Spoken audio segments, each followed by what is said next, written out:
I'd like to welcome everybody to the Wednesday, May 27th, 2020, Glynn County Joint Planning Commission Special Call Work Session.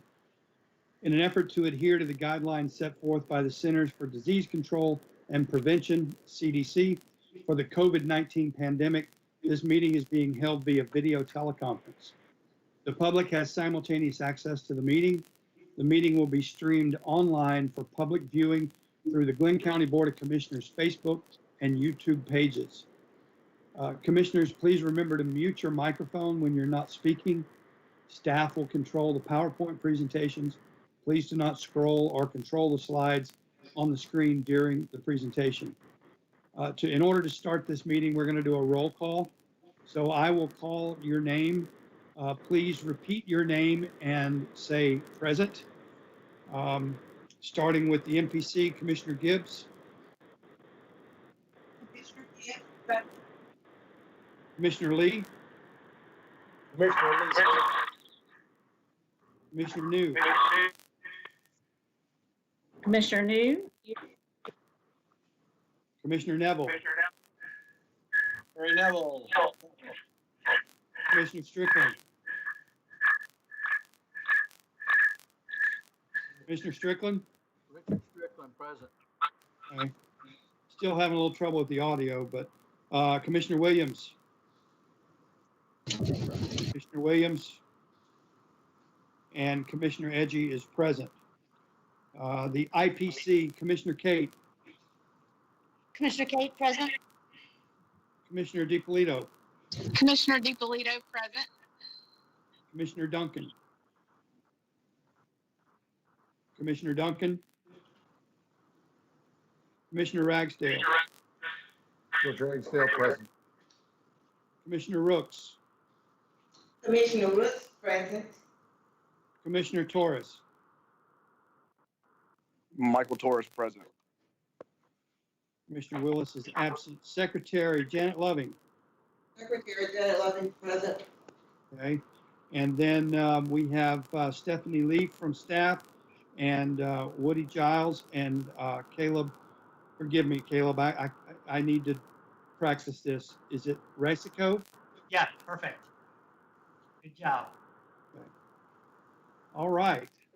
So before we get started with the other, the rest of our list, we need to approve the minutes from our special called meeting of Tuesday, May the 12th. I assume that you all got a copy of those minutes, and I would entertain a motion for approval.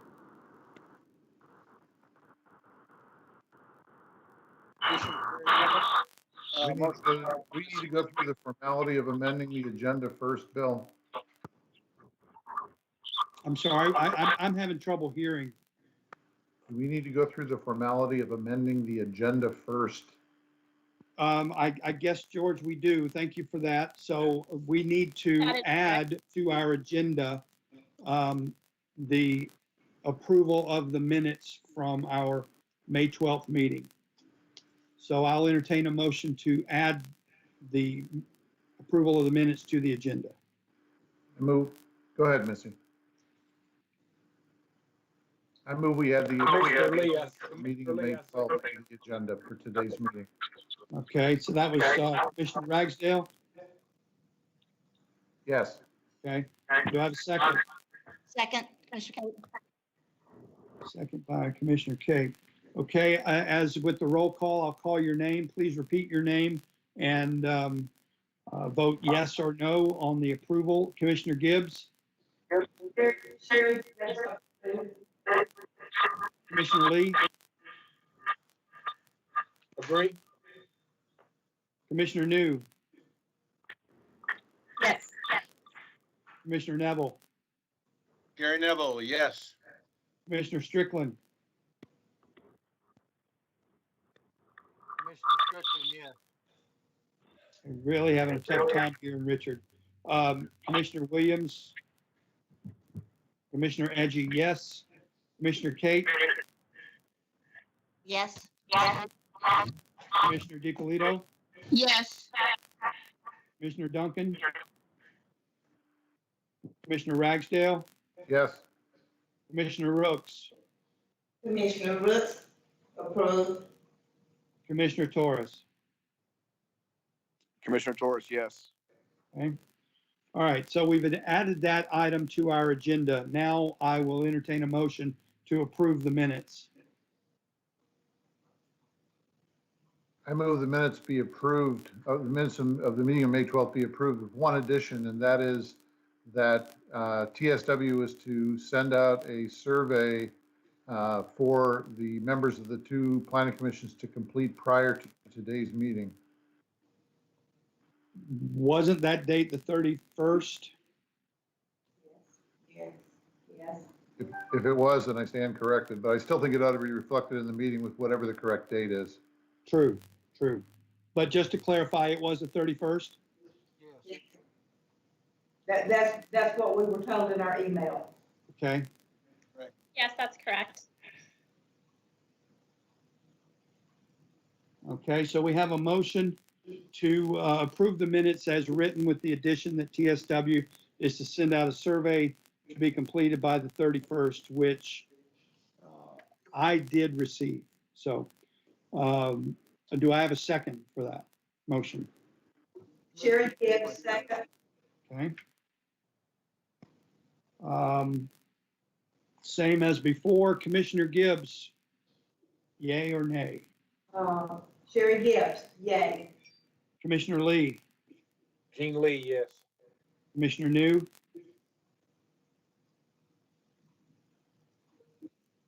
Commissioner New.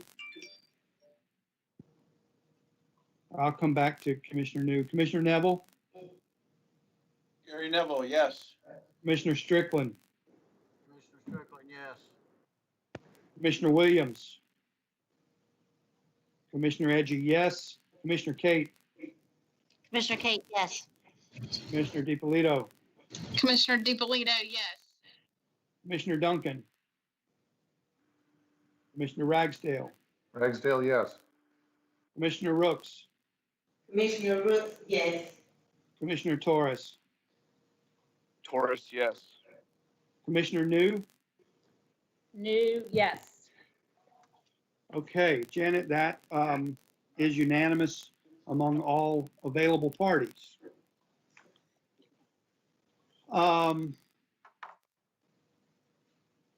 So the next item that we have to address is that the Board of Commissioners has asked the planning commissions to form a impact fee advisory committee. Each planning commission will submit the names of 4 people for nominees. I've spoken to everybody on the MPC today, and the names that we would like to put in recommendation or nomination to the Board of Commissioners for appointment to this Development Impact Fee Advisory Committee are Commissioner Gary Neville, Commissioner Sherry Gibbs, Commissioner Richard Strickland, and Commissioner Gene Lee. And I will entertain other nominees from the floor for the MPC if there are any. Okay. Yeah, I would entertain a motion for the 4 names mentioned to be the official nominees from the MPC. Gary Neville, so moved. Okay, do I have a second? Richard Strickland, second. I think I heard Richard Strickland second. Did anybody else hear that? Yes. Okay. All right, so all those in favor, please signify or vote no when I call your name. Commissioner Gibbs?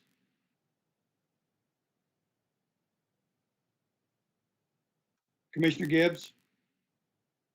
Her lips are moving. Yeah, we can't hear you. Please raise your hand if you say yes. Okay. The conference room is muted if you want to unmute. Commissioner Lee? Yes. Commissioner New? Yes. Commissioner Neville? Neville, yes. Commissioner Strickland, Yes. Commissioner Williams, Commissioner Edgy, yes. Janet, that is unanimous, 6-0. Commissioner Kate, I'll leave the floor to you so that you can nominate yours from the IPC. Okay, thanks, Commissioner Edgy. The nominations from the Island Planning Commission are Commissioner Odessa Brooks, Commissioner George Ragsdale, Commissioner Michael Torres, and Commissioner Patrick Duncan. Do I have a motion from the floor? George Ragsdale, I move for approval of those 4 candidates. Carla, do you want to ask for additional nominees? Oh, I'm sorry. Are there any additional nominees from the floor?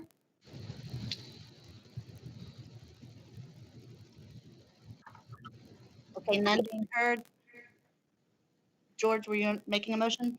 Yeah, I move that those 4 nominees be approved for recommendation to the Board of Commissioners. This is Michael Torres. I second that motion.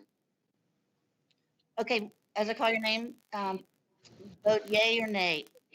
Commissioner Brooks, You raised your hand. okay. Approved. Commissioner Ragsdale, Yes. Commissioner DiPolito? Yes. Commissioner Torres, Yes. Commissioner Duncan? Commissioner Willis? And Commissioner Kate? Yes. So motion approves 5, 2 absent.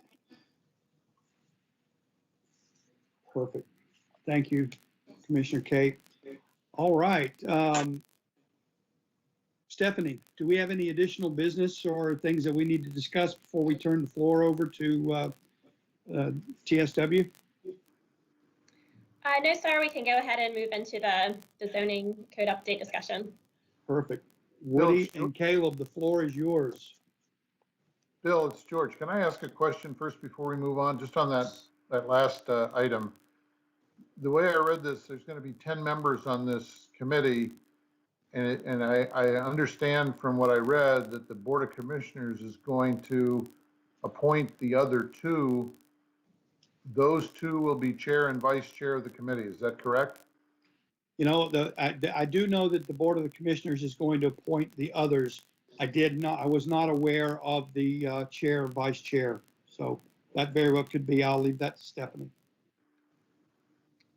Sure. Yeah, thank you for that question, Stephanie Lee, Planning Manager. That is my understanding that the additional 2 to make up the total of 10 will be appointed by the chairman of the board. And that's my understanding is those will be the chair and vice chair, but it will be up to the final determination of the chairman of the board. Okay, thanks.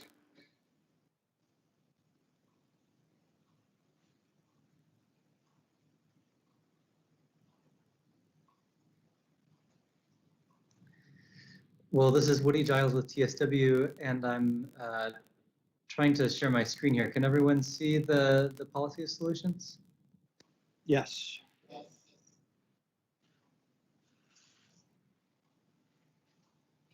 Great. And there are no edits since these went out last time. So if you've got your own copy, you can follow along there. Oh, it looks like someone else is sharing the slides now.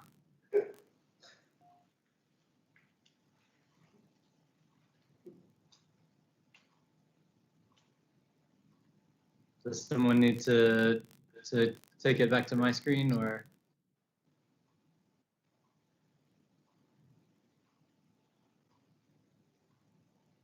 So Woody, is this not your screen that we're seeing right now with the potential policy solutions? It looks like someone else's screen because there's some comments on it. Mine was up for a second and then it switched to someone else's. Okay. See, I guess if there's someone else who's sharing their screen,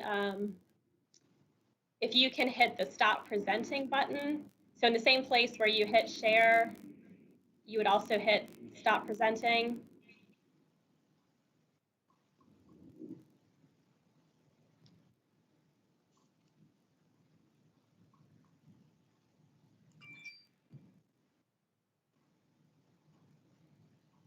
Or if you can see whoever's, there we go.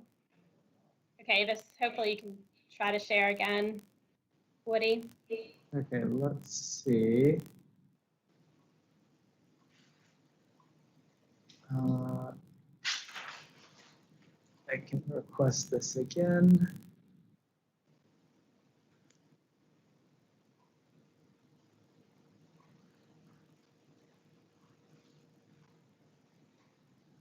Okay, now are they showing up? No. No. Yeah, now they are. Now it's there. Yep. Okay, great. Sorry for the mix-up again. Woody Giles with TSW, and also joined by my colleague Caleb Rossico with TSW. Just sort of very brief intro for members of the public that are watching. The policy questions were a part of the zoning diagnostic report that's available on the county's website.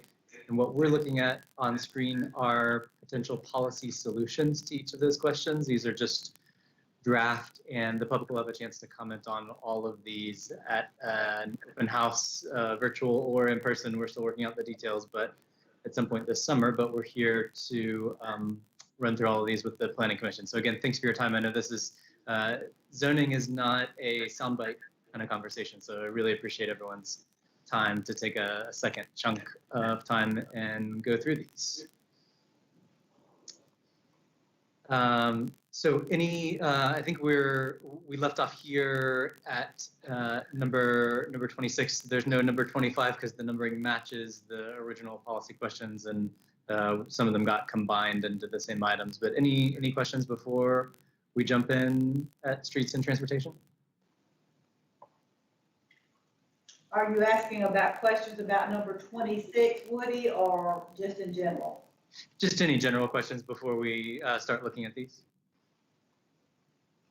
I'll wait till we're on 26.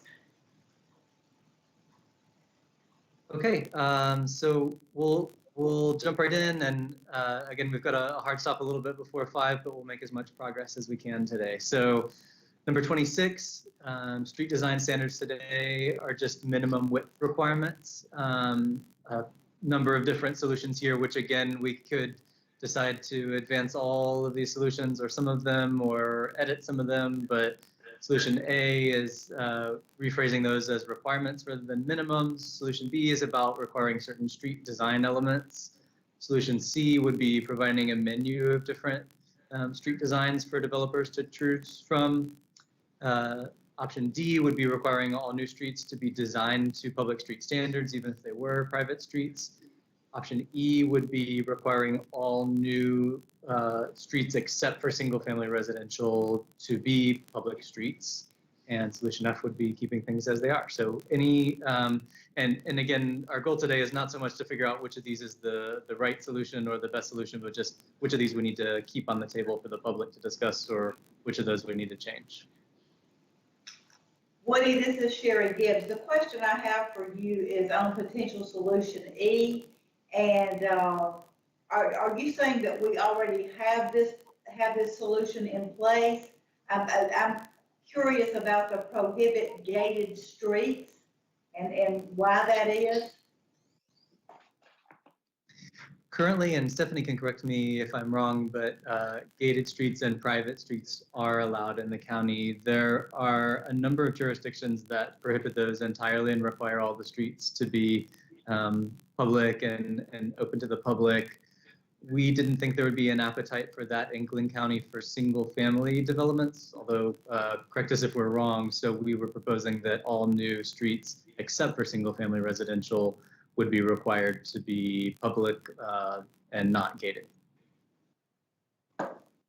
And again, I guess I'm asking why we would even consider that to prohibit gated streets in non-single family residential streets. I think there's a number of benefits. Connectivity is important rather than putting all of the traffic on your existing roads. If you can allow new development, and again, we're thinking non-residential here, but new development to take some of that traffic, that's helpful. It's helpful for emergency vehicles to be able to access those places quickly. If they're going to be public streets and publicly maintained, it's nice for the county to be able to get in there and change a light bulb, fix a pothole, that sort of thing. So there's several benefits from a planning standpoint, but it's not, there's communities that do it both ways. Thank you. So Woody, this is Missy. So isn't it the case now, though, if they're not open for the public, the advantage to the county is that they do not maintain them? If they are private streets and gated, then they're not, they're privately maintained. So the county does not come in there to fix potholes or anything. Right. And my understanding was if they are gated, they have to be private. That's typical. Right. Okay. And then in terms of single family, so if option E was done, that means in a multifamily, like in townhomes or duplexes, then you would not be able to be gated? I think that's something we could talk about, is if there's a desire for that, you know, what is single family? Would we want to include townhouses in that, or duplexes, or not include them? But yeah, we could decide where, if the intent is to allow private streets only with certain types of development, we could either change the sentence now and be more specific, or that's something we could ask the public. And did that suggestion originate from somewhere in the public comments in the past? I don't know if there's a specific provision. A lot of these came out of Envision Glynn, and I know that Envision Glynn talked a lot about transportation and connectivity. I don't know if there were specific recommendations there about public versus private streets, so I'd have to look back at that. Okay. And then I have one more question. So where it says require all new streets, including private streets, to be designed and maintain the public street standards, would that include minor subdivisions, like where a family takes 10 acres and makes it into 2 or 3 residences? Would that be considered a street or a private easement, or would it have to be built like a street? Again, I think we'd have to decide the threshold between driveways and streets. And in terms of being designed to public standards, that could be in terms of engineering standards. Is the base adequate? Are there enough inches of asphalt? As well as just the way the street itself is designed. How wide is it? Are there sidewalks? That sort of thing. Option C gets at providing a different sort of menu of design. So one option would be to say all of them have to meet one of these options, but there is an option that is a driveway or an alley or something that is narrower or built to less strict engineering standards because it's going to carry less traffic. Okay. Woody, Gary Neville, Mainland Planning Commission, just a comment on potential solution D. It's been my understanding through experience with the county that private streets were designed to the same standards as public streets. It's just that the ownership was different. Stephanie, is that correct? Yes, yeah, that is correct. Yeah, typically, yeah, the private keys still have to be done to county standards, but they retain in private ownership. So maybe we can rephrase that a little bit, and if we end up with additional standards from options A, B, and C, what we mean is that it would follow those, but in terms of existing engineering standards, they're already required to follow that. So we can make that edit to D, and then to, I believe it was Missy's point on E, we can clarify that a little bit about non-single family. Any other edits on any of these solutions? Woody, I think before we go public with this, we need to be clear about what we mean by E, where we talk about non-single family residential. Yeah, that's what I was suggesting, that I think we probably need to clarify that before we take it to the public and spell out exactly what we mean there.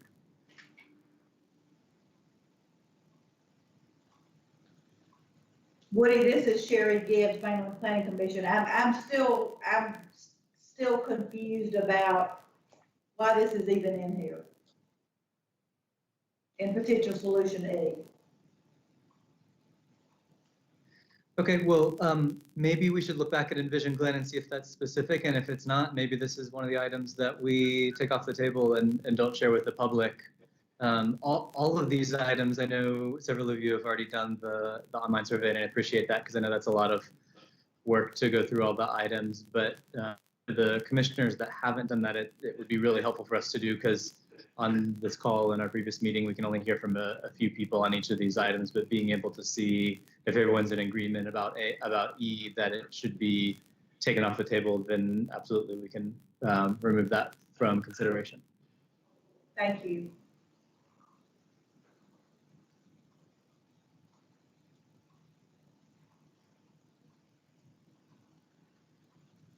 All right, we'll move forward to number 27 here. There's several different things here about parking requirements. What are the minimum parking requirements? Shared parking, bike parking, golf cart parking, a couple of different options that just sort of span the gamut of what could be done to change your parking and loading requirements. Any edits or thoughts or questions here?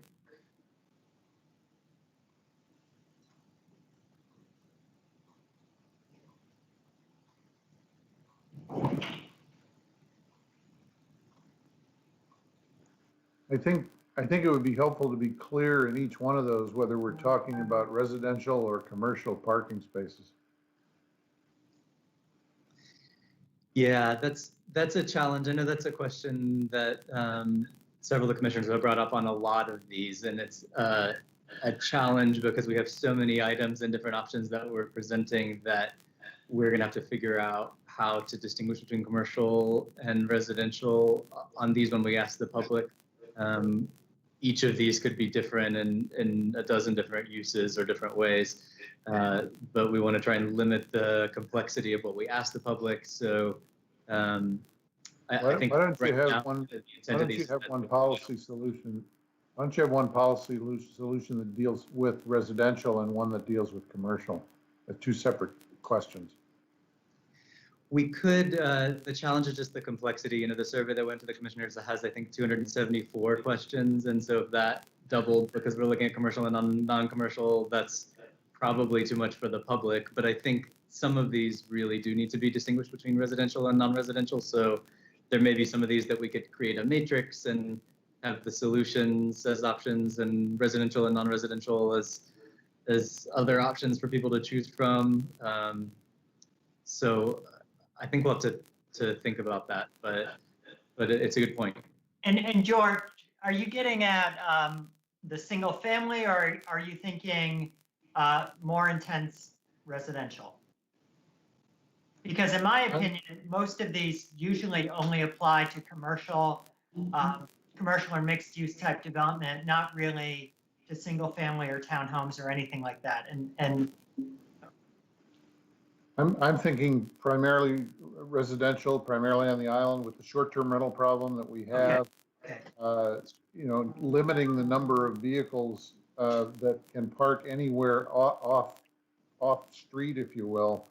You know, we have too many cars that park in the right of way all the time with short-term rentals, and that's something I think we need to try and address. Yeah. Good point. Yeah, so if it's specifically short-term rentals, maybe we need to add that here, or there's an item later on short-term rentals that we could add something related to parking there.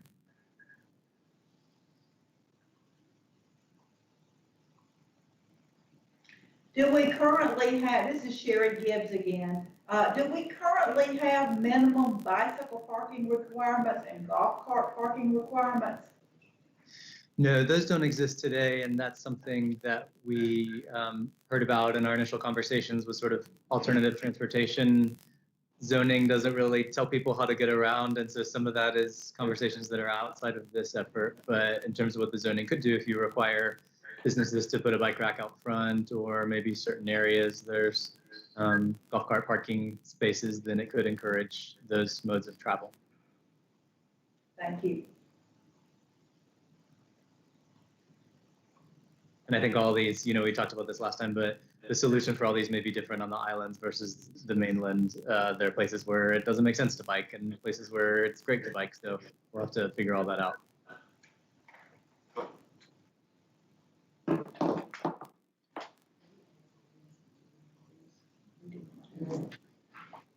All right. These last two, a little bit of overlap with the first item under transportation. Interparcel access is a planning term just for requiring driveways to connect between adjacent commercial developments. You don't have to go back out to the highway and turn and come back in, but there's that connectivity. So that's required today for office and commercial developments. And then residential subdivisions on the island with more than 25 homes have to have more than one way in and out. So the options here are just, are there ways we want to strengthen those, expand them, clarify, or keep them like they are?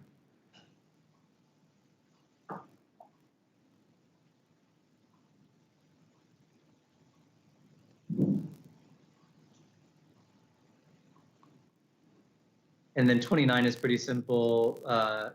Driveway curb cuts have a minimum width today, just seeing if we want to establish a maximum width in here. This is Gene Lee, Mainland Planning Commission. Number 28, the item C talks about residential subdivisions on the mainland should have more than one entrance. I think that's a good idea. If you've got, say, maybe put a number beside a number of X. If you've got 50 or more homes, then you have two entrances. I can think of several subdivisions that only have one entrance, and it can be cumbersome in times of storm damage or trees down and things of that nature. There's only one way in, one way out for emergency egress and access. Mm-hmm. Yeah, I think that's the intent here. This is Sherry Gibbs again. We're only talking about new development here. Is this correct? That's correct. Okay.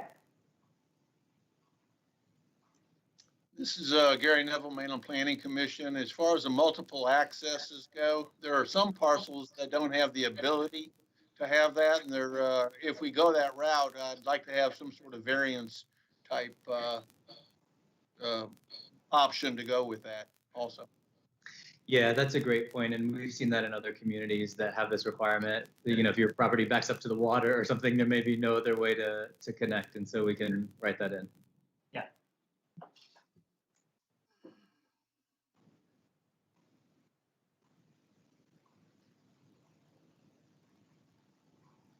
Any other thoughts on the transportation options?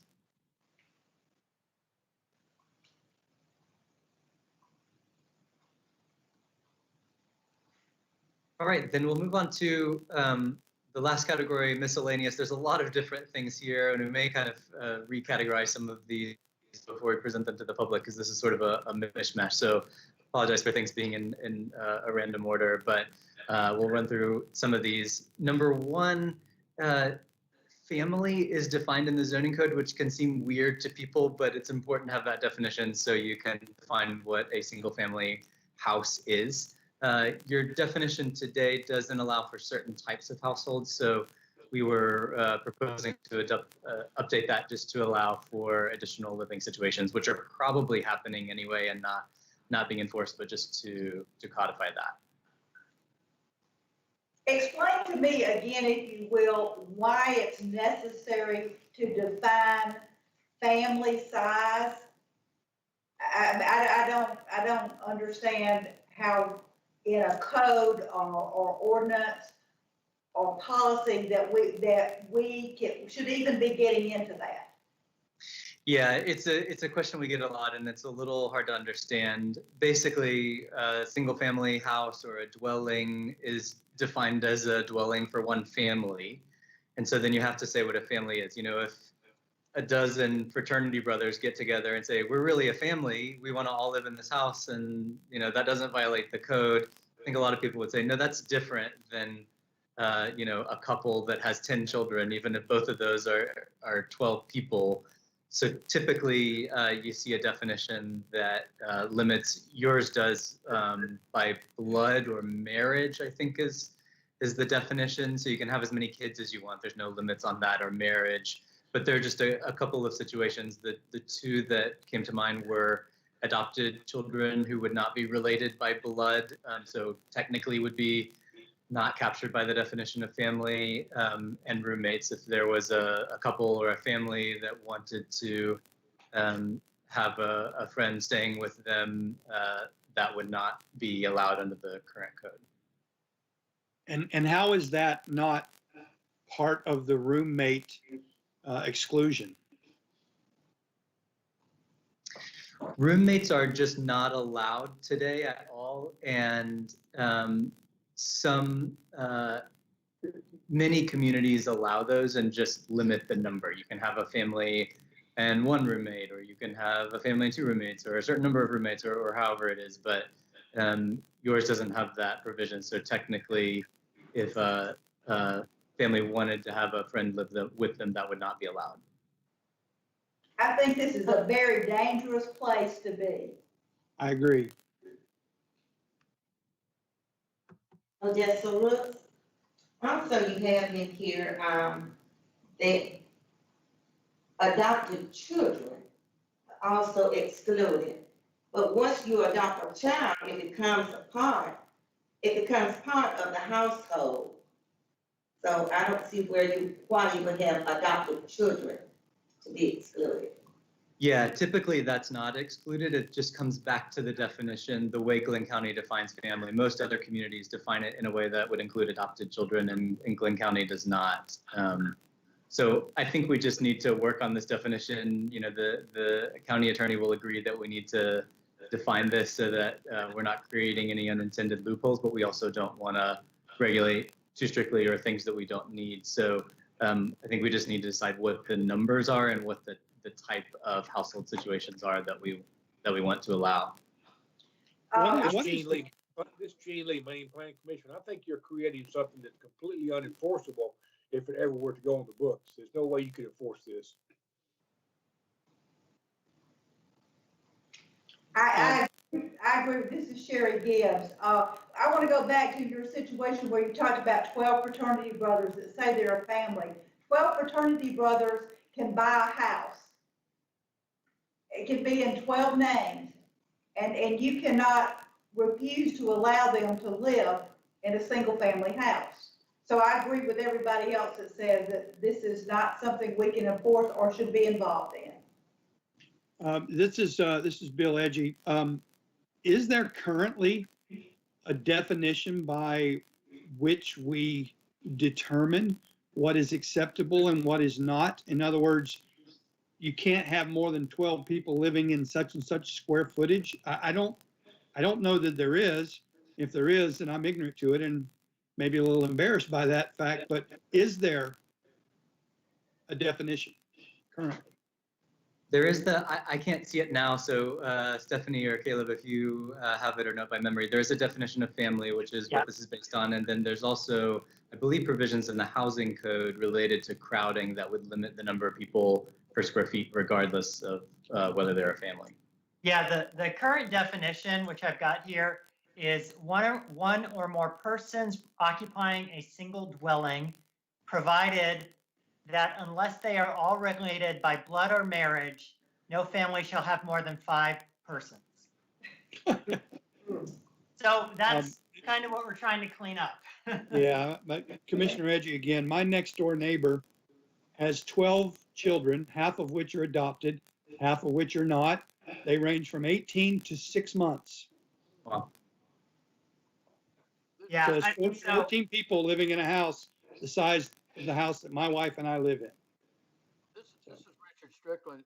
I agree with Gene. How in the world are you ever going to enforce something like this? Well, again, what you have is already pretty restrictive. It doesn't allow for, usually they'll say for other legally defined units, but yours only says blood or marriage. Yes, sir. And I understand that.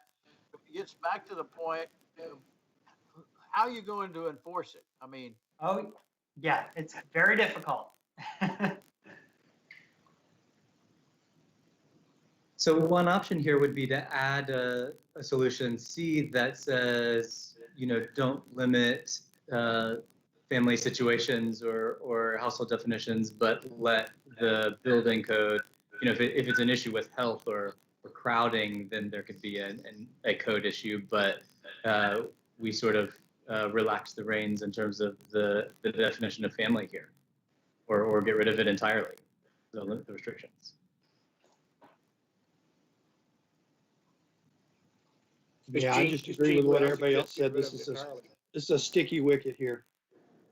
Stephanie, this is Missy. So do we have it in our code about any square footage number, person per square foot? Because we, in the short-term rental advisory committee, we could not find that anywhere. No, that is correct. Yeah, I mean, this topic has come up before, and we've talked about tiny homes or talked about, smaller dwelling units. We do not have anything like that in zoning. Now there are some restrictions in the International Building Code regarding that, but yeah, I mean, I think to the comments and questions that have been brought up about this, our code enforcement is complaint driven. So, sometimes these comments come into us, or complaints come in, might be number of cars parked on the street, impeding traffic, or as what he said, could be a health and safety issue with, how many people are safely living, in the home with children and whatnot. But those really come to us as complaints that we would then look at. But yeah, this is a very tough situation to, as others have brought up.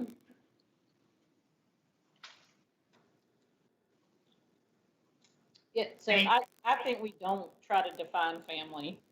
I mean, I think that's a tough situation in today's world to try to define what somebody's family is. Yeah, I think the most Jean Lee, I agree. I would say that if that's where the commissions would like to go, we would want to just include a provision that would say blood marriage or adoption, because in my mind, that's the biggest sort of legal problem with it today. Well, I think we should leave it out, period, remove it. Okay, just not address it. Yeah, I agree. Okay. I agree. There are literally thousands of folks in our community who cohabitate who happen not to be married. Yep.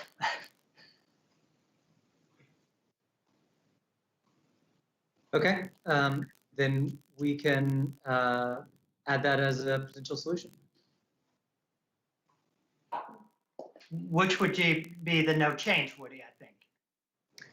Well, it sounds like what they have today is actually pretty restrictive.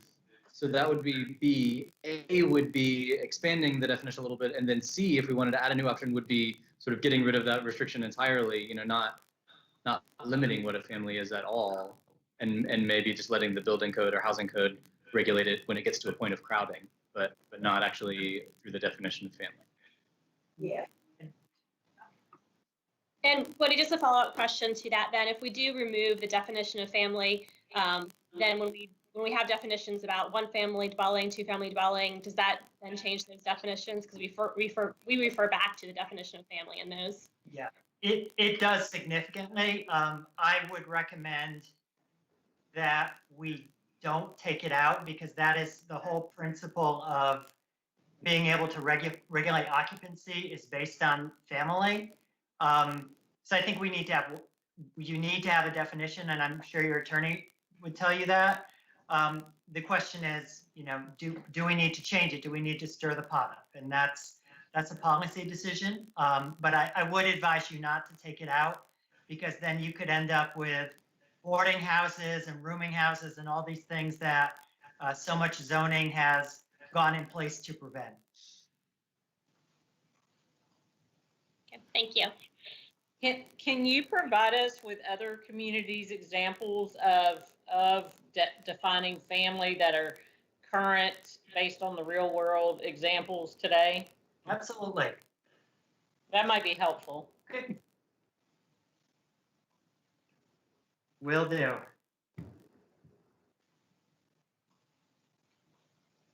Great.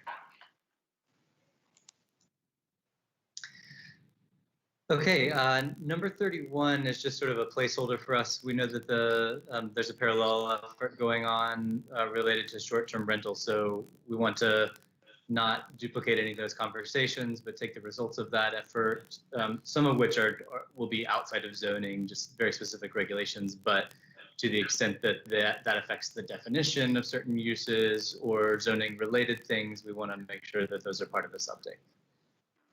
How does the timing of that effort fit with the timing of this effort?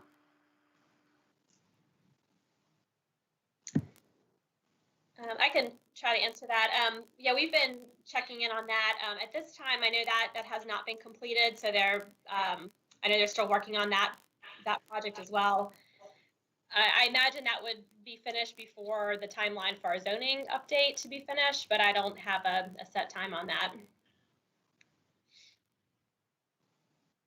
George, this is Missy. The last time I got an update, Pam got one for me from Aaron, because Aaron is the lead on that project, county staff-wise, is my understanding. And Aaron, so it's been about probably 4 weeks ago, or maybe a full month, and Aaron said they had no update from host compliance with any proposed ordinances. And they are proposing it not be a zoning ordinance, that it be more like a licensing ordinance. So, but I keep checking, the Realtor Association keeps checking, and we're getting the word no update.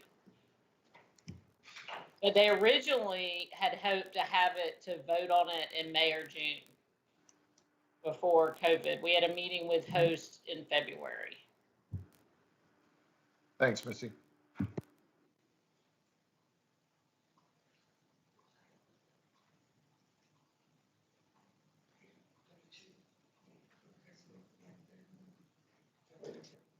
All right, number 32, your current zoning is pretty good in terms of allowing a wide variety of housing types, including what's called missing middle housing and smaller houses, tiny houses. So some of this is just getting at adopting standards to kind of define those so that it's explicit in the code where they're allowed, and also provide standards for those. Woody, this is George.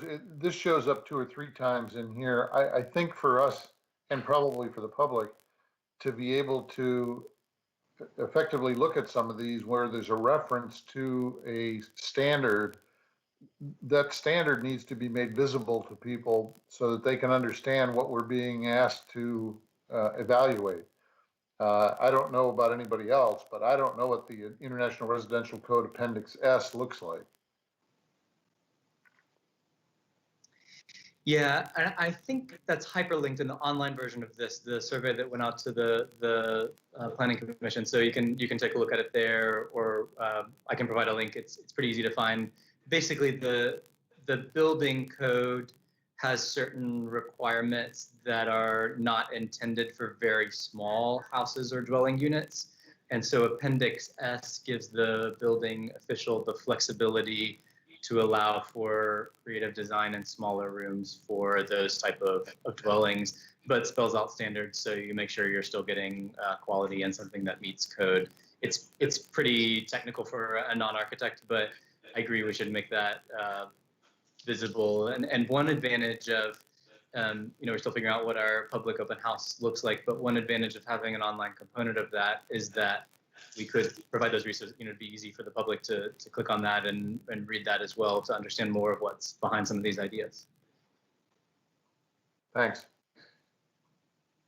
Woody, Gary Neville, Mainland Planning Commission. What is a cottage court? Is that a building type or more of a development type? I'm unfamiliar with it.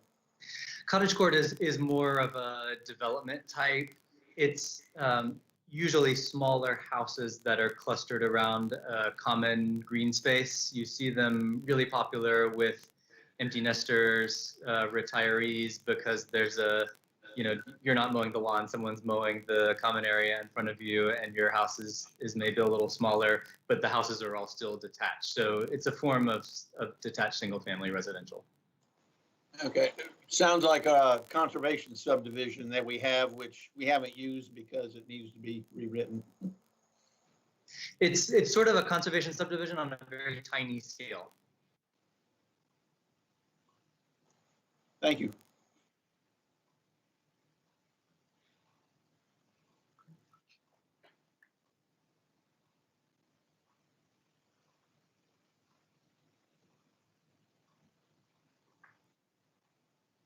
All right, workforce housing. This is something we heard a lot about from the public, and there's a lot about it in Envision Glynn. We're struggling with specifically what the zoning would do with that. I don't think there needs to be a section that's the workforce housing ordinance, but certainly a lot of what we're talking about, and I know this came up during our last meeting with some of the design guidelines, was how do all of these regulations affect affordability. And so if there are specific things we need to put in, we're open to more ideas here, but basically the way 33 is phrased says we need to keep in mind affordability as we look at all of these provisions.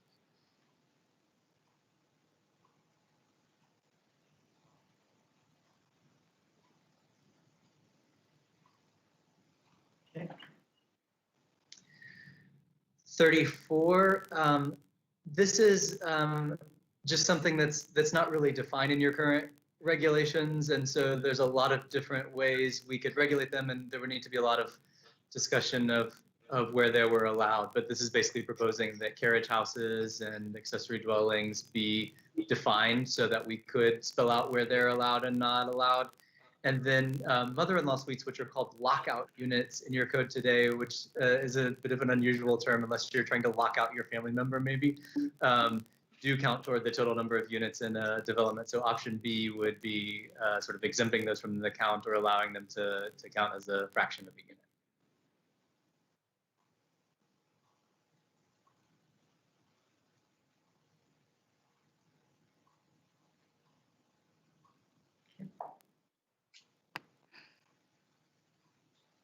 I'm curious in there, this is Sherry Gibbs, I'm curious why in potential solution A, we say require the homeowner to live on site.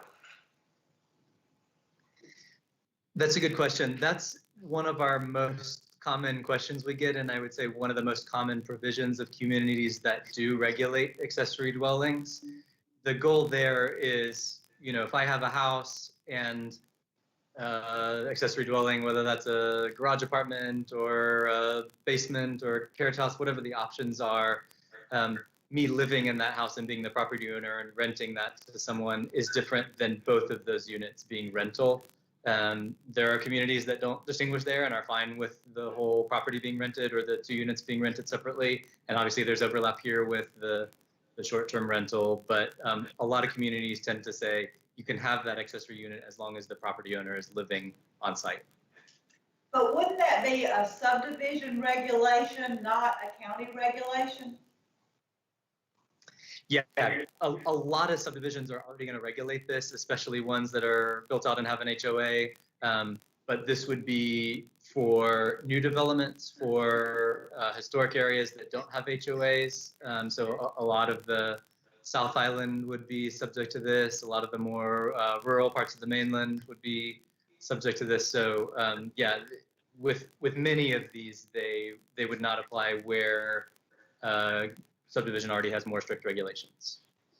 Well, Woody, I think based on the commissioner's comment, and this really isn't diluting the recommendation, perhaps we say just develop standards for them rather than beginning to suggest what kind of standards at this point.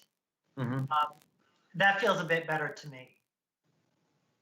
Okay, yeah, maybe we're getting too specific for this stage and just trying to see if the public is interested in doing this at all, and then we could think about whether the homeowner lives on site or some of the other specifics. I don't think you can tell a homeowner if he has to live on site or not. Okay, then we can make that edit to solution A. I think there also needs to be some clarity here between a mother-in-law suite, which I kind of think of as being integrated into the principal dwelling, versus a carriage house or some other dwelling that's completely separate and distinct. And I know that we've had at least one or two where the homeowner has gotten around the idea of it being two separate units by putting a breezeway roof over connecting the two buildings. And to me, that's not the intent. Yeah, that's part of the issue here, is that because they're not defined, what are they, where are they allowed, how do they have to be designed or connected, none of that is really spelled out. And so there's a lot of different directions you could go with that in terms of how you want to require them to be designed or where you want them to be allowed. But I agree, we need to think about all those and make sure we're not creating any unintended consequences.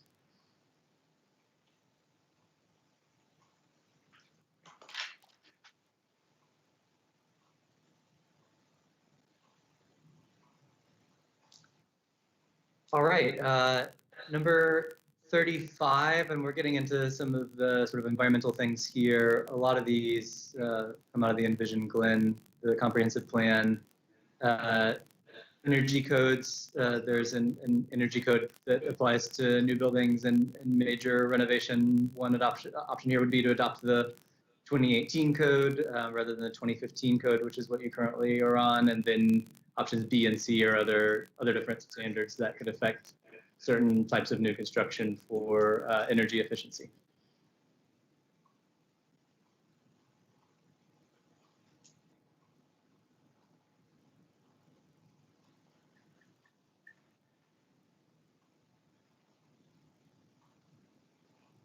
Number 36, the building code. So Glynn County is up to par in terms of the state standards, but doesn't go beyond that in terms of damage from wind or floods. There are a number of tools to do that. Option A is this appendix, the Georgia Disaster Resilient Building Construction Appendix, which is helpful. You could adopt that. The International Building Code specifies wind speeds based on where you're located, and a lot of communities go beyond those just to make sure, especially as storms are increasing in intensity, make sure that you're ready for the next storm, and solution C is no change. There may be other possibilities here, but these are sort of the simplest solutions, or ones that are already out there that would help protect new construction.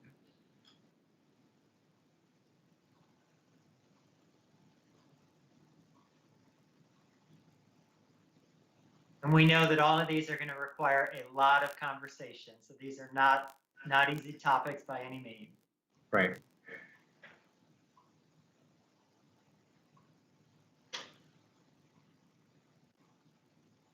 Okay, 37, lots on septic tanks. In some circumstances today have to be on larger lots, but that's not applied across the board. I think the intent there is making sure there's enough land so the septic system works, but also making sure there's not a lot of density built where there's no sewer infrastructure. So option A would expand the requirement. So in certain zoning districts, lots on septic would have to have 5 acres, or we can pick a number there. Option B would be prohibiting non-agricultural uses on septic systems in certain zoning districts, so that it limits putting in a restaurant or some other uses that are on septic. And option C is maybe just a technical thing, but sort of not thinking about wells, which tend to be less connected to lot size, but focusing just on septic systems. So, Woody, this is Missy. In our community, we've gone back and forth of, we love that subdivisions aren't connected to public utilities because it puts less strain on a public utility system that is already strained, to this suggests that it's a bad thing. I just really worry that this is another one that really impacts affordability in mainland Glynn County. And so I'm just curious, where's the documentation that a 1 acre lot with a well and a septic tank is a bad thing? I don't think it is necessarily bad, and this is subject for discussion. Based on the lot itself and soils and elevation and a lot of other stuff, there are plenty of lot sizes that don't work with 1 acre because they don't meet the health department requirements. So I think that's where the genesis of these kinds of requirements in zoning is that's where it comes from. I think the Joint Water and Sewer Commission would want to weigh in on this, because the challenge we see with these is that in the long term, a lot of these communities want to be connected. So we've seen communities that allow smaller lots on septic, farther away from infrastructure in rural areas. They get built, and then 20 years down the road, when all the septic systems are failing, that HOA asks the county to build a sewer line out to them, and so it ends up being a pretty high cost to extend that infrastructure out to the county. And if it had been sort of a lower density, or that community had just happened where the infrastructure was already built, it might have been a lower cost to everyone. But you're putting the property owner in a position of joint water and sewer doesn't want to expand there, and then they have to do large lots. And it just seems like this is more a regulation of the health department. I mean, we currently already have that it has to be, or to have a well and a septic on a newly platted lot. And Stephanie, correct me if I'm wrong, it has to be an acre or larger. There are, platted lots that have existed before this went into effect, and they regulate, based on the soil, the size of the lot, how many bedrooms there can be, but they still have to allow you to build on it. But I'm just curious whether there's any documentation in our community and with the type of soil that we generally have, that a 1 acre lot for a well and a septic is not big enough. And then if they have a community water system, which is what most of them are doing, if public water is not available, I think it's half acre, if I'm not mistaken, is a half acre lot, not, with the engineering that can go into a septic system now, is that really not big enough to accommodate houses? Yeah, so the wells, to me, and this is what Potential Solution C is getting at, are a totally separate thing. Wells are not connected to lot area. I mean, they are in your code, but practically speaking, you can drill a well wherever it's safest to get drinking water. And so that, to me, makes complete sense to remove entirely from the lot size discussion. Septic tanks, having spoken with local engineers, really totally vary throughout the county. There are places that need a lot more than an acre, and there are places that can get away with less than an acre. It completely depends on the soil types on your individual property. There is a lot of great research on the cost of septic systems just from a public government perspective. So just the cost to the county of having something on septic that may need to connect one day is a lot more, but it may be that in the interest of affordable housing, the county is willing to take some of that cost on. So it's all a balance.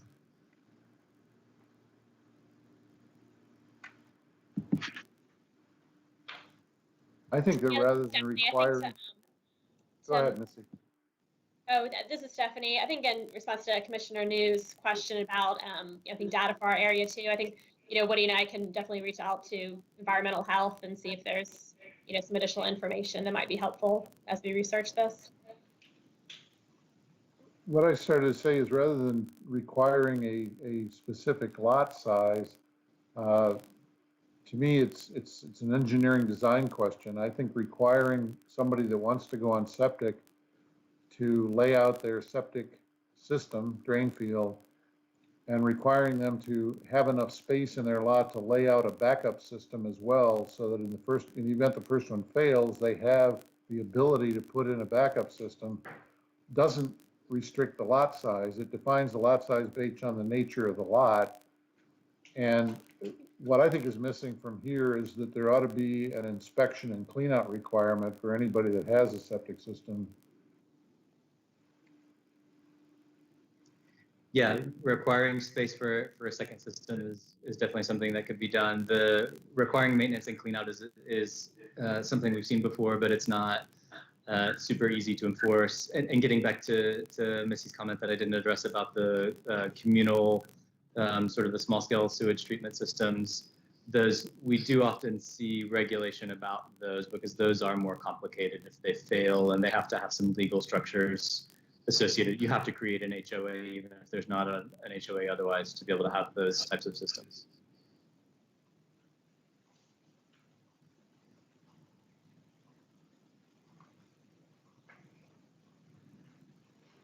So sounds like we definitely need more discussion here in terms of amendments to this.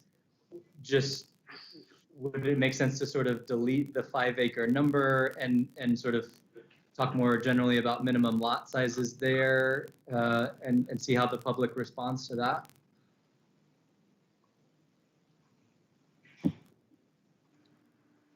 Sure. I think that's a good way to do it, Woody. And then that may give us some time to do what you're suggesting, Stephanie, of do a little more research. And within that would fall George's suggestion of making room for the second system or other options in sort of other engineering solutions. So we will take a stab at that.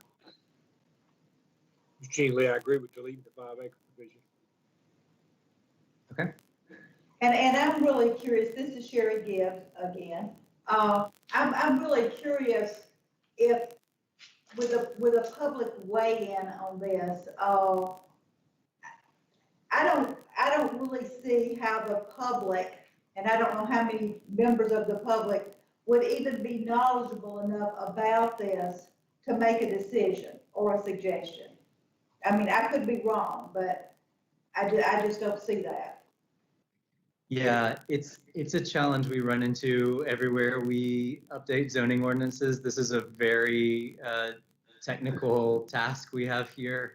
And part of why we're grateful to have you all as a steering committee, because you do think about these every day. But one option, and we don't want to go into a back room and make these decisions and say, here's your final zoning code. So the reason we're here today and the reason we're doing all these public opportunities for input is that we want to be as transparent as possible. But one option for the public meeting would be to sort of create 2 tiers for input, and one would be things that we know everyone's going to want to have input on, or some of the more hot topics, and then some of the things, and that might include septic tanks, that are more technical are still available for public comment, but you don't have to go to all of those. You know, if someone only has a limited amount of time to give their feedback, they can focus on some of the key issues, and those who want to dive into the technical issues can. So that way we're not overwhelming people. Okay. But we also I know just looking at black and white text is not great either. So a lot of these will have diagrams or photographs or, case studies from other communities, or we'll simplify the language a little bit. So once this goes public, it'll be easier to understand.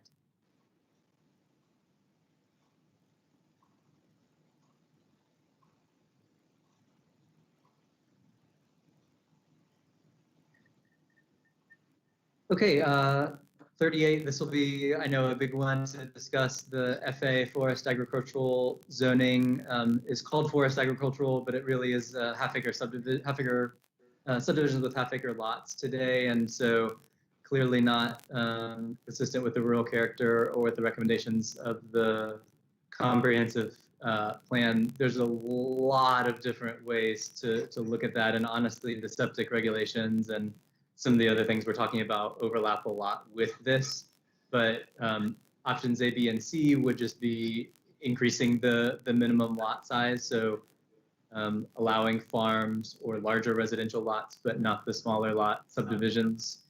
And option D would be, because that might, options A through C might limit someone who wants to carve out a lot for their children or a family member, so option D would allow families to do that and create sort of a homestead lot.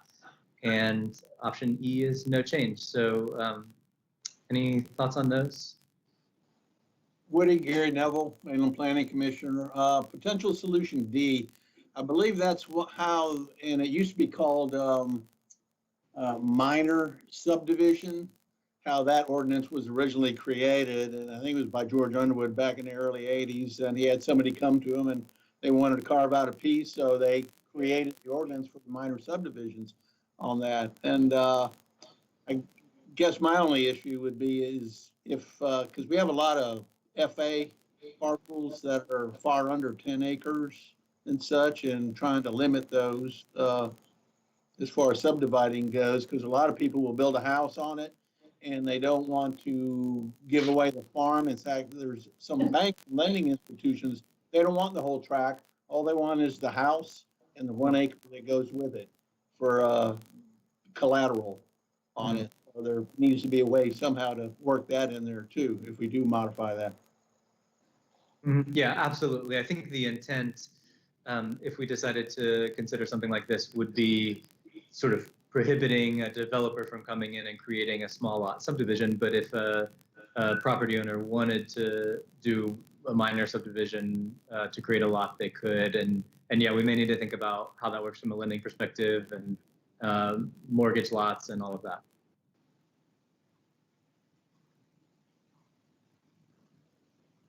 So there's no 10, 20, and 40 acres are not magical numbers. We just wanted to give you and the public thresholds to choose from, but that's a starting point. I think, Woody, this is I do think having an option lower than 10 acres is going to be important. So maybe 5 acres instead of 10, 20, and 40, maybe 5, 10, 20, based on, there's not that many large parcels to start with. Okay. Yeah, I agree. And then Woody, I think amending D, so it doesn't only say family members, to address the issue of mortgage lots. Okay. For houses and farms. Or again, that may be one of these that we just simplify. We keep it simple for now and get into the weeds later.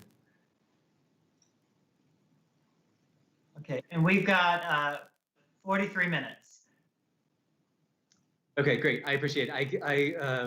I can only see the screen. I can't see anyone's video or the time, so please help keep me on track.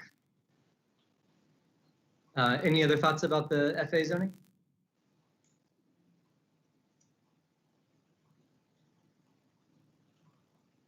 Again, one of the options here, as with everything, is that we would have a different standard for the islands and the mainland, depending on preferences. 39, so this is a lot of options here. Infill regulations, which are not called that in the code, but you have those regulations today that are just looking at what can happen on these small historic residential lots. There's some requirements there today. Solution A is sort of taking the existing requirements and just put them into a table because they're pretty tricky to understand. Option B is just within the existing framework, changing some of those requirements if they're needed. C would be some regulations just for the island. D would be removing minimum lot size requirements and just having units per acre controlled density. So this would allow more flexible development patterns and make conservation subdivisions a little easier. Solution E is about limiting height, not just overall, but relative to neighboring structures, if that's a concern. Option F is having sort of flexible setbacks so that on very small lots, you're not able to put in a huge home, but also maybe reduce some of the variance requests. G would be limiting the number of bedrooms in new homes. H would be limiting other aspects of building type, size, footprint, width, depth that you don't do today, but may relate to the bulk buildings and the kind of thing that people are concerned about with infill development. And option I would be no change. So there's probably more we could have included in that list, and I know that's already a lot and a lot of decisions to be made in each of them, but we were trying to provide a decent menu of options for how to handle infill.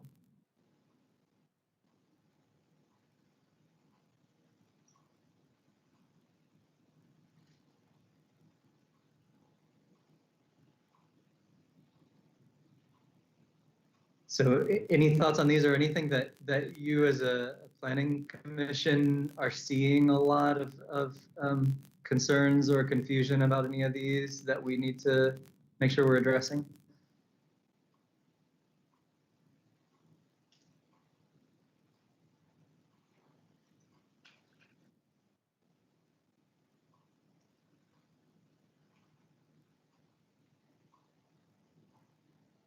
A lot of this is residential stuff that we don't have a whole lot of input in for the most part. Yeah. Yeah, I think a lot of these are sort of very small, just go and get a building permit and aren't a big deal, and that may be part of the concern that people are surprised by what they get with some of the new development on the infill lots because they haven't, seen it as a rezoning or a public hearing.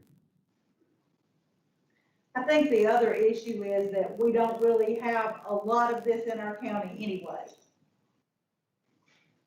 Yeah, and it is limited. Obviously the city of Brunswick has a lot of smaller lots, and we're dealing with unincorporated Glen. So most of where this would apply would be on the south end of St. Simon's Island, and so potential solution C is getting at that if that's really the only place we're worried about, why don't we just spell that out and not regulate anything in other parts of the county? I agree with you. We have one subdivision that on St. Simon's, an older subdivision that has the small lots and maybe a couple others, but I think it's not as big an issue as this whole number 39 makes it out to be.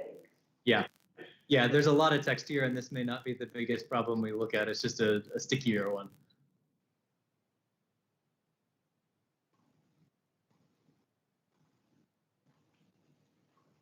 Okay, well, let us know in the survey if you have thoughts on any of those, and if this is too much detail, we may end up simplifying some of these options before we share them with the public. Home occupations, which we call home-based businesses. This is pretty technical, but just if you wanted to allow non-employees who aren't members of the family, option B would be doing that, but providing some sort of standards to minimize those impacts, and option C would be keeping it like it is. Today, basically, you have to be a member of the family, which of course, this goes back to the definition of family, so that depending on our decision there, that would affect this, but you have to be a member of the family to be working for the home-based business. Otherwise, it's a non-home-based business and it has other zoning requirements.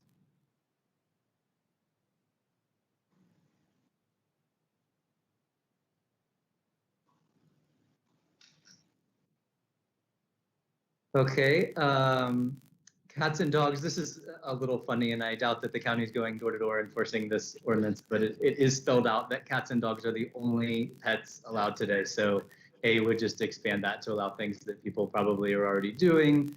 And B would just be to say, forget about it. Let's not mention what animals can be had in the zoning ordinance. And if there's other parts of the county code that relate to chickens or dangerous animals or wildlife or something else, we can handle that outside the zoning. Hey, Commissioner Strickland, do you want to get involved in a discussion about roosters again? Sure thing. Yeah, we would specifically like to avoid the discussion of backyard chickens if we can, because I know that's something a lot of people feel strongly about. And if that's a discussion you're ready to have, TSW has helped with that before, but I think for what we saw in the code, it was just sort of this oddity that was talking only about cats and dogs. We have a nice standard definition that allows parakeets and guinea pigs and all that stuff that we can put in. All right. So 42, there's actually a lot of regulation in the zoning today about relocating historic buildings into the county, which was a little surprising to us. So solution A would be take out all of that stuff in the zoning code and just let the building code regulate it, because the building code does regulate if you bring a historic structure into a new location. It does have a lot to say about that, but option B would be to keep the regulations as they are. So I don't know if there's any history there. We were just seeing that as an opportunity to cut some red tape. It primarily had to do with traffic tie-up when they were relocating them. Really? Makes sense. Wow. Okay.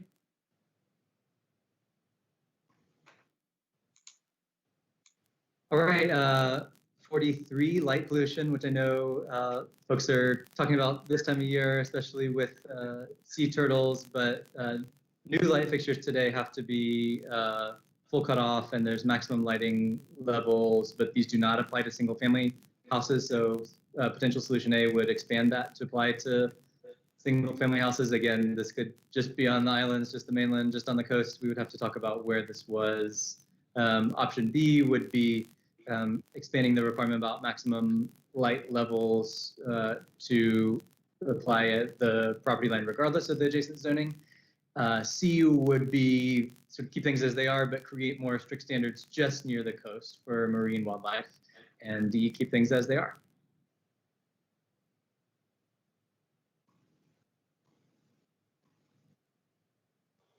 You know, as far as Gene Lee, as far as light pollution go, I think that one of your biggest problems with residential may be during the holidays or Christmas when somebody wants to light up a city block with 50,000 lights in their yard that would detract from the community. I don't know if there's anything we want to do about that, but clearly we want to do something about the coastal areas.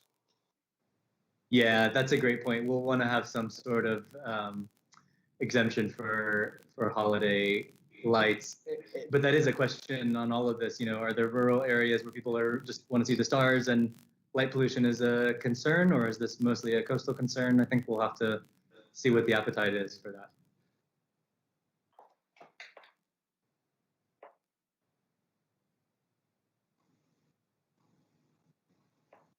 All right, 44. So we are not, as part of this effort, looking at the tree ordinance. I know there was a lot of work that went into that and a lot of compromises that were made. So what we're talking about is not the tree protection ordinance that exists today, but a tree planting ordinance, if that's something that the county was interested in. So option A would be basically establish tree planting requirements for new development, and we'd have to look at what that looked like. Option B would be establishing tree planting requirements for new parking lots. Option C would be establishing landscaping requirements. D is sort of tweaking the language of the tree protection ordinance, I think in part because of the compromises that were made on that. There's a lot of text in there that is missing a cross-reference or duplicated or confusing, and so basically not changing any of the regulations, but just simplifying the language to say what it's trying to say, and remove some of the provisions that are not active.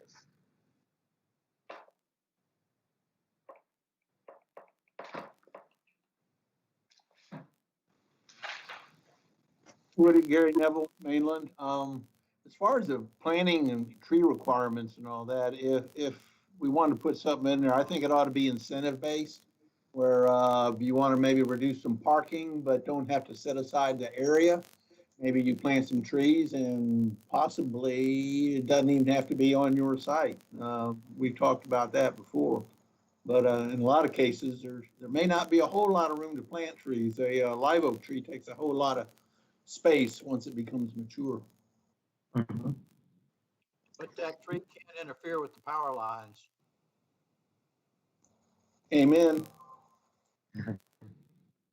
Yeah, and that goes back to, I don't know if it was Sherry or another commissioner on our previous call was talking about on all of these, sort of the balance between what do we want to require and what do we want to have as incentives. So a number of these things could be either things that only apply in buffers or, you know, certain areas, or other incentives. Yeah, if you plant more trees, you can have less than the required amount of parking. I think that's a great idea.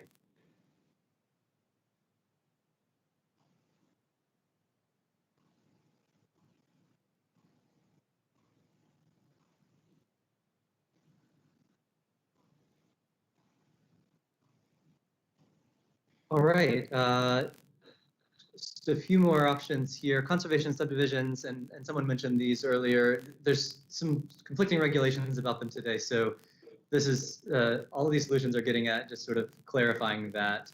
Option A would be requiring all new subdivisions on the island to be conservation subdivisions, which may or may not be what your code is trying to say today. Solution B would require all new subdivisions throughout the county to be conservation subdivisions, which may or may not be what the code is trying to do. And then C is don't require them anywhere, but you know, allow them everywhere. And this relates to how we think about lot size and open space and some other pieces.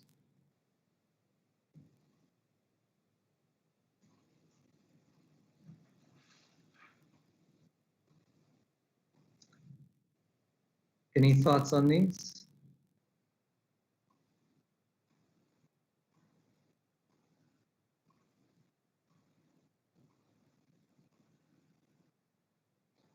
And again, we'll have a nice graphic of a conservation subdivision and some images to help the public understand that. 46, environmental regulations, and this is another one where we've given you a pretty large menu of options, and don't expect that all of these will end up in the final version, but wanted to put them all out. So the protections you have today talk about beaches and dunes, but don't go beyond some of the state requirements, and in general, don't meet the intent of your comprehensive plan in terms of talking about protecting the sensitive coastal areas and thinking about flooding and sea level rise and all of those. So a lot of options here. Option A would be adopting the 50-foot marsh setback language. We've talked about this at one of our public meetings. There's sort of two different state laws that regulate setbacks. One of them applies and one of them doesn't apply. So this would be taking the existing state language and making it apply at the county level. Option B would be taking the 25-foot marsh setback, which is what does apply from state law, and increasing that to 50 feet or removing some of the loopholes there. Option C would be prohibiting the construction of seawalls within the marsh buffer and maybe providing standards for living shorelines so people could still protect their properties from erosion, but there wasn't that sort of hard line that might affect the ecosystem. D is looking at stream setbacks, which would obviously apply not in the coastal areas, but countywide, if that's something you would be interested in. Option E, your Beach and Dune Protection Act is a little fuzzy in terms of how it applies today, so this would just be clarifying how it applies and looking at state law. Option F would be establishing specific regulations for the coastal high hazard area. This is a very tiny amount of land, but basically affects properties that are right on the water.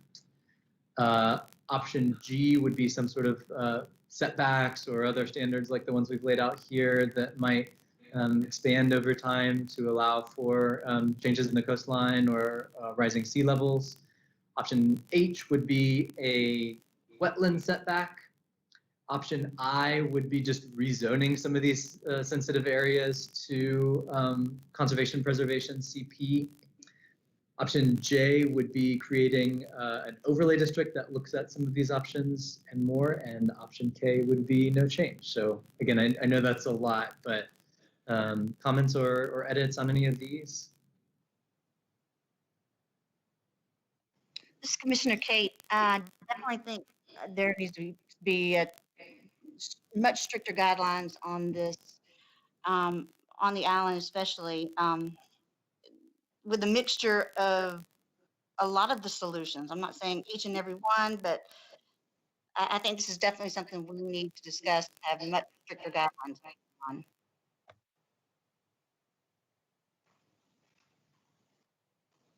And so Woody, just to clarify, these regulations would apply to already platted lots. We would have to figure out the thresholds, and these, some of the coastal situations might be situations where we had unique thresholds or separate variance criteria.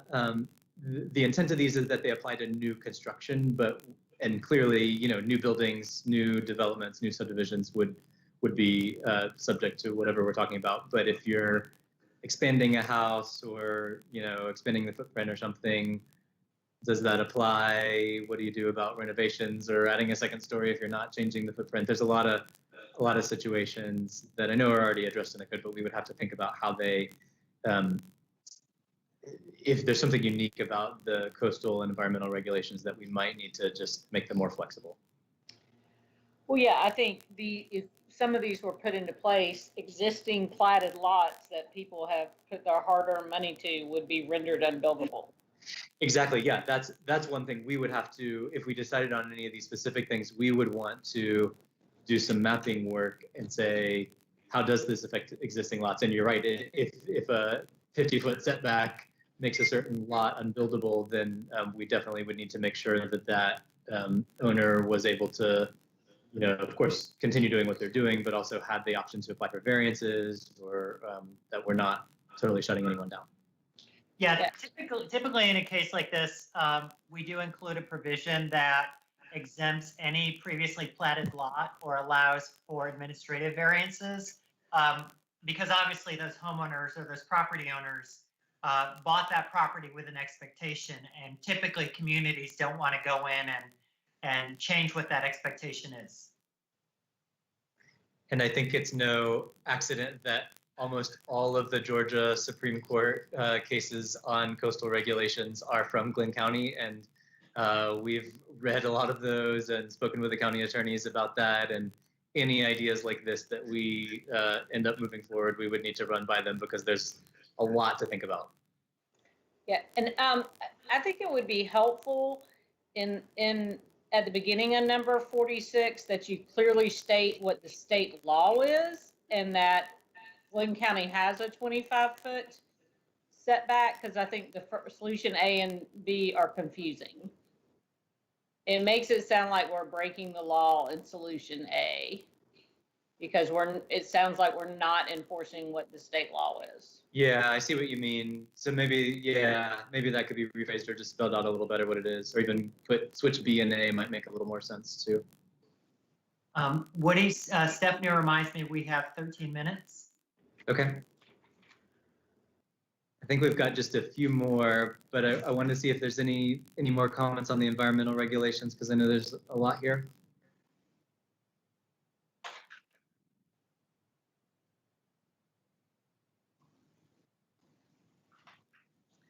Okay, so 47, we're trying to, again, keep things consistent for transparency with the policy question. This basically refers to, it says 0 above, which is an error in this document, but it basically refers back to the PD item that we already discussed above, so I think we can capture that there.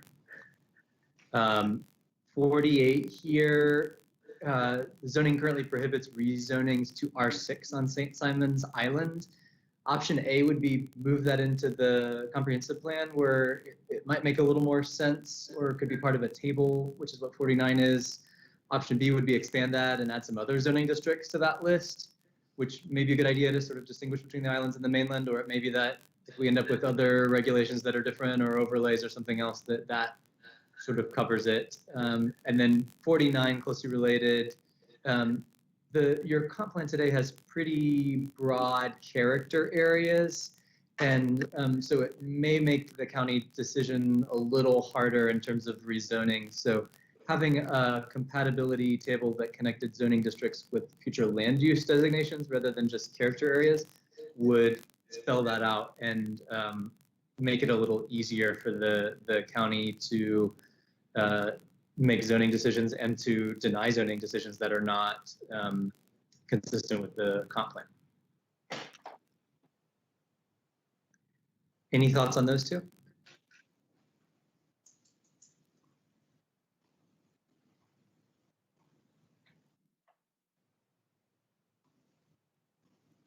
Okay, and then I think 50 here is our last item. The way the code is written today, buildings that are destroyed by an act of God, which would include a hurricane, if they're destroyed more than 50% of the value of the building and some other things apply, then they have to be built back to the code. That could be a big ask in a coastal area where there's a lot of older properties or properties that for one reason or another are not totally conforming with the code. So one option would be to temporarily waive the requirement if there was a state of emergency declared or some sort of threshold of natural disaster to allow people to build back what they had before, not anything that was more non-conforming, but build back what they have. But option B would be to keep this and require people to build to the new regulations, whatever comes out of this effort, but maybe have a plan just to expand the permit capacity, enforcement capacity, since there would be so many properties that would need to be redeveloped.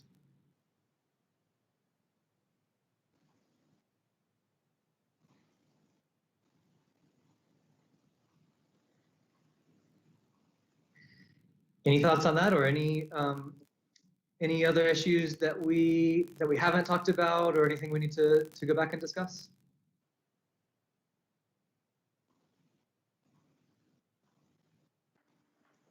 Woody, can you give us a few words about how you're going to integrate the results of these two discussions with the results of the surveys and what that work product's going to look like?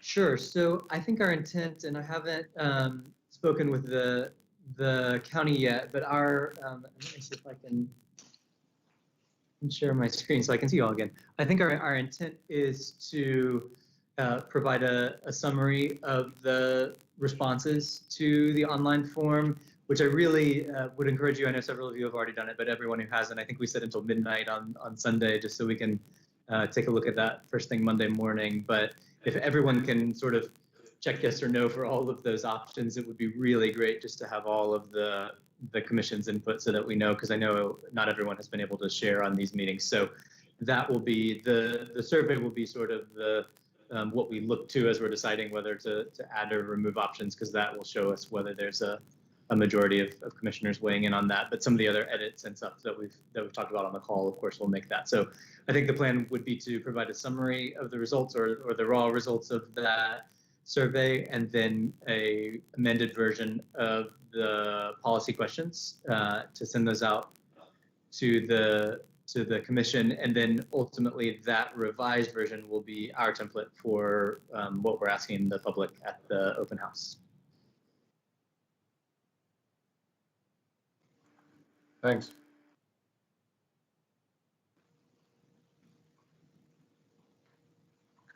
So I think that's it from TSW. Okay. Woody, Caleb, thank you so much. I know we all appreciate your efforts, and Stephanie, unless you have something else, I will entertain a motion to adjourn.